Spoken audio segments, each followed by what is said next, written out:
And here we have a drain problem in the bathroom, a house with 3 young girls living in it with long hair, and we're having a problem with it slowly draining when they're taking a shower. So I'm putting in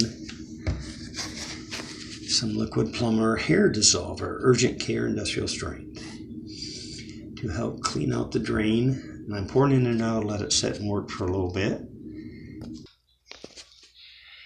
And now that we've let this set for a while, we're now going to turn on the water.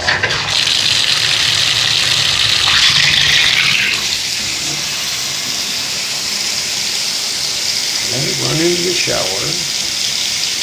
And then we're going to see if it still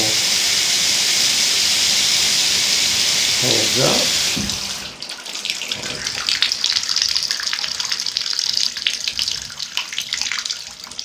And as you can see, it is running down just beautifully and very fast. Success!